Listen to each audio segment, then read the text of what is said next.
Summer Rae is a legend and WWE confirmed it. They said what they said.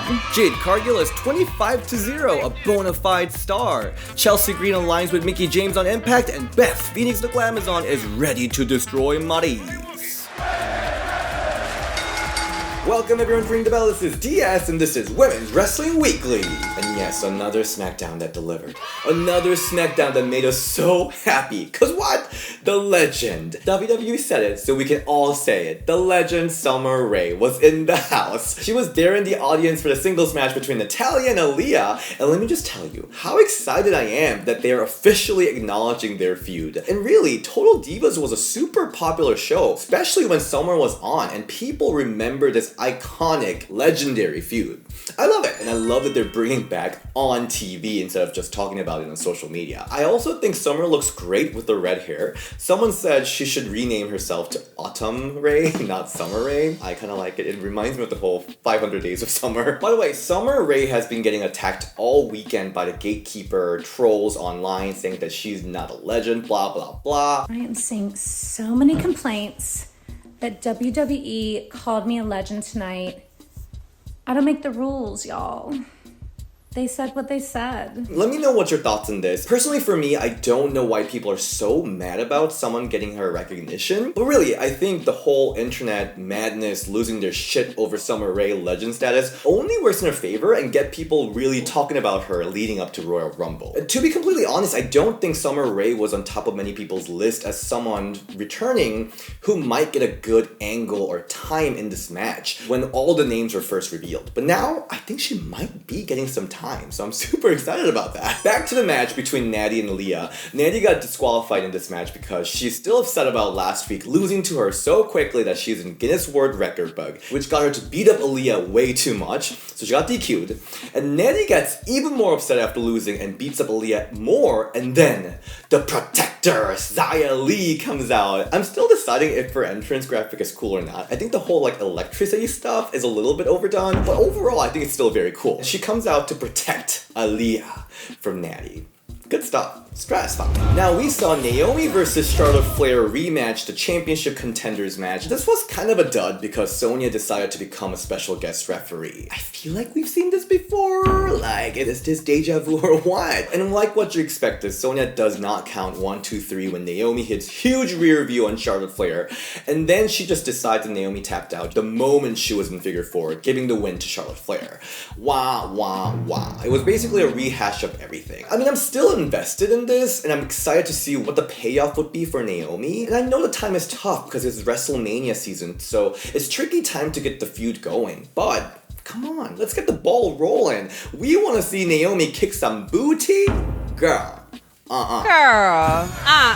By the way, if you thought this hoodie was cute, you can get this on our Ring the Bell Teespring Pokemon Horsewoman crossover. NXT time, first match we saw was Kaylee Ray versus Ivy Nile. Veteran versus Power Rookie. Kaylee Ray is currently a #1 contender for Mandy Rose's NXT Women's Championship, but it makes things interesting because Ivy Nile has been having an undefeated streak. And in this match, Ivy scored an unexpected roll-up win over Kaylee Ray because of Mandy Rose's distraction. I'm mixed about this match. I'm not against Ivy winning on Kaylee Ray, but she really wasn't able to show her superhuman power moves that were her signature moves in previous matches. I did like the leg DDT that she introduced here. That was really, really cool. Either way, this is a huge win for Ivy. Post-match, the fight between Mandy Rose and Kaylee Ray starts, and then the rest of Toxic Attraction comes in to take Kaylee out. Persia Pirotta and Indy Hartwell then runs out for a save and takes out the champions. Overall, pretty good build for eventual championship matches. I'm satisfied. We saw a Saray promo where she's in her schoolgirl uniform and she talks about finding a necklace from her grandma back in Japan. This was quite controversial line. I am personally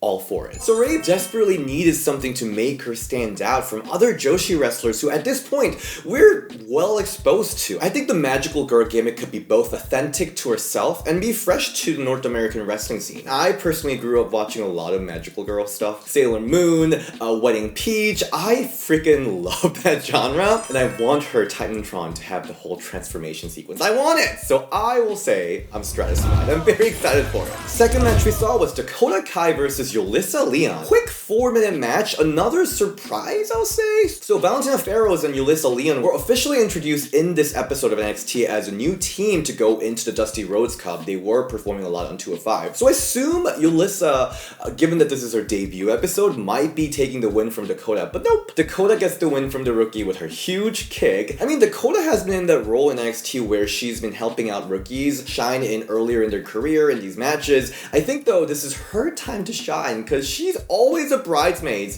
not the bride. Overall, this match, I'll say, me. Good. Not bad. And lastly, we see this segment where Casey and Kaden are like flirting with Brooks Jensen and Josh Briggs, asking them to like go out and party and like think about hard work later. And then Wendy Chu is sleeping on top of the locker room, stirring shit up there, saying like, "Oh, he likes you." And then the boy got all shy and everything. I kind of was into it. But I have no idea what this was about or where this whole Casey and Kaden stuff is going because they're so talented. But I'll be watching. Moving on to AEW Dynamite, we had two women's matches, starting with Adam Cole and Britt Baker versus Chris Statlander and Orange Cassidy. Okay, so I usually don't care too much about intergender matches, but this was really fun match. All four of them in this match are megastars in AEW, so they can mix and match all the fun spots they're known for. So Adam Cole and Britt Baker's Panama Sunrise and Pittsburgh Sunrise combo was cool. Area 451 on both Adam and Britt. Whatever thing that Orange Cassidy's doing, softly kicking Britt Baker is really fun. And at the end, Adam Cole prepares a table at ringside, and Orange Cassidy accidentally knocks Britt Baker through the table, which makes Adam Cole super mad and finishes him off winning the match. This is the match that made things super clear for me the type of entertainment that AEW is providing versus WWE's entertainment. It has more of a live concert vibe with a lineup of superstars jamming their hit numbers and getting people all pumped up. I liked it. Satisfying. Second match we saw was Serena Deeb versus Sky Blue. This was more of a squash match with less than 3 minutes. Serena destroyed Sky Blue with cruel beating, uppercuts, and finished the match with the Serenity Lock. Yeah, I love the super cruel and crazy Serena Deeb, and I'm looking to see how this develops even more. I am satisfied. Lastly, we saw Layla Hirsch's heel turn complete as she mocked Chris Statlander for her loss from the intergender match earlier that night and attacked Red Velvet, who was trying to calm things down between them. Alright, Impact time. We got Tasha Steelz and Chelsea Green to follow up from last week's backstage segment, and we had Mickie James in the commentary. This was a quick 4-minute match where Tasha Steelz picks up the win with the crucifix bomb, but more importantly, without Savannah Evans' help, solidifying herself as a singles competitor. This was a fun match. After this match, Tasha starts insulting Mickie, and she went hard. She said Mickie is done playing with Barbies, and Tasha is the real threat that she's never crossed paths with. She says she'll send her back to Richmond, Virginia, which is a failure, Empower, which is a failure, Nick Aldis' husband, who's a failure, and the son, who's a failure. And Sis, cut the camera. That has. What? This is a low blow. This obviously pissed Mickie James off and they start fighting in the ring, but Savannah Evans come in from the outside to help Tasha, and then Chelsea helps out Mickie, sending Tasha and Savannah out of the ring. I love that Chelsea and Mickie are finally crossing paths here because we all remember the stuff they were cooking online when they were both in WWE, which didn't come to fruition. Also, Chelsea has been with Impact for a bit now, but she really didn't get too involved with the women, so I'm glad that this brings her into some good potential storyline with Mickie and Tasha. I'm satisfied. We saw the Influence versus Decay, the tag match, which became a handicap match as Tenille and Madison pushed Rosemary to the pole, injuring her, so she was unable to compete. It was a 3-minute match where the Influence goes super heel and tag teams on Havoc, who put up a pretty good fight, but ends up losing after their finisher, the Influence, which is like the peck, the cute finisher they introduced a couple months ago. Super short match, but the booking is, understandable. The only thing I hope was that the Influence came off a little stronger and a little more evil. Right after this match, we saw an iPhone promo from The Inspiration, and I actually really like this promo because everything they said makes sense. So they talk about how they know Tenille for a while, so they know about her backstabbing tendencies, all about me tendencies. And then they also talk about how Madison Rayne retired like a lot.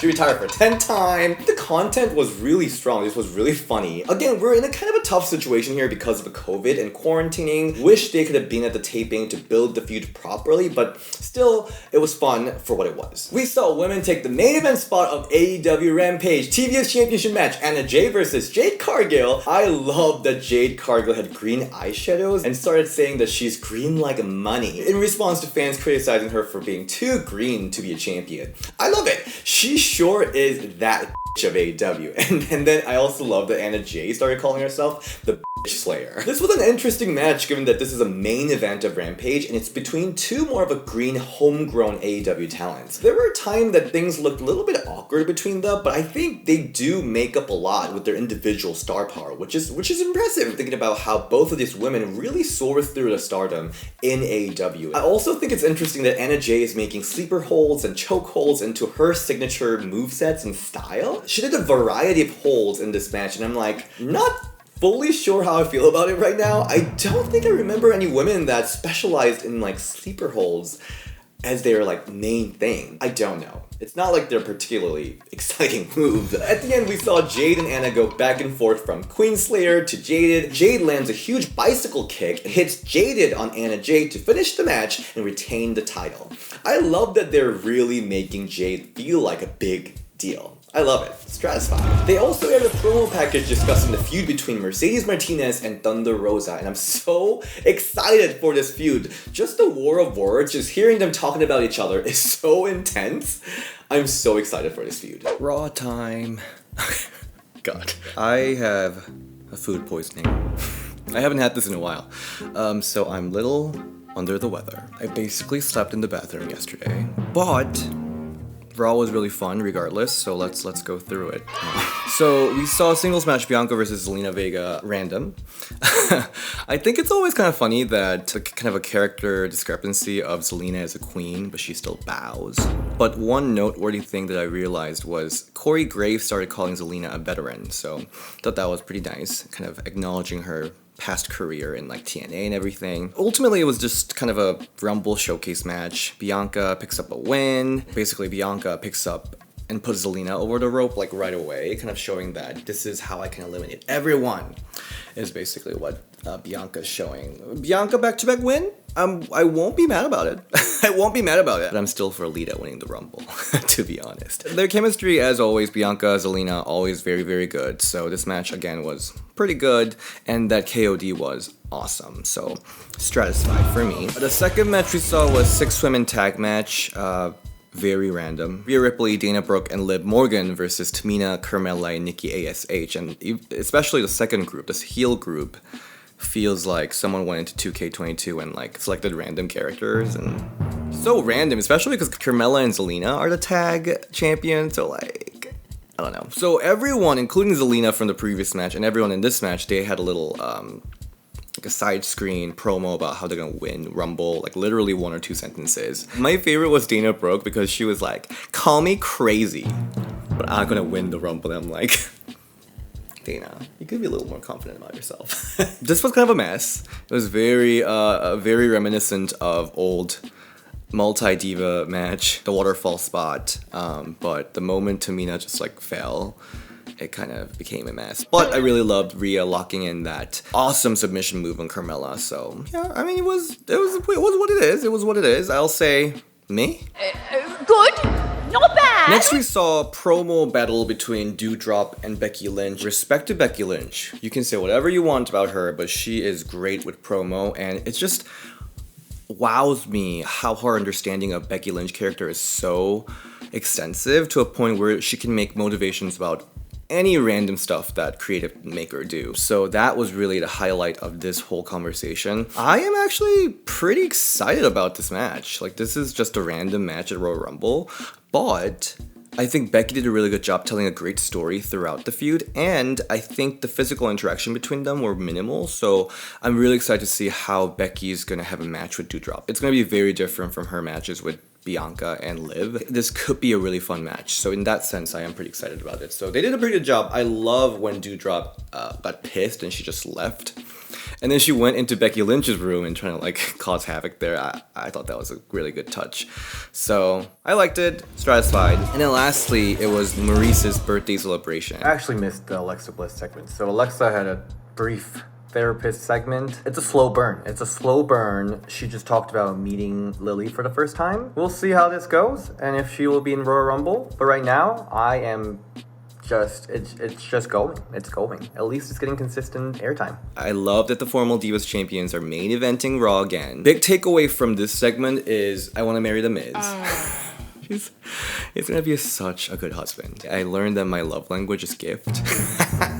So The Miz will be perfect. I think this was a really enjoyable segment. I think Maurice's comfortability with promos, I think she's getting better and better. So Maurice in this segment was able to match The Miz's comedy level. It was really funny. I loved when Beth Phoenix and Edge came in and they started destroying all the security people. It was really satisfying. Beth looked so strong. From waiting at the entrance area for no reason to here where she just comes in and destroy all the security guards. I think this feud really heated up nicely and I'm very excited about this. It kind of worries me that Maurice was like not at all physical throughout this feud so far, so I'm curious how extensive she'll be involved in the action. At least give me French TKO, right? I think it's gonna be a good match. So I'll say Stratusfied.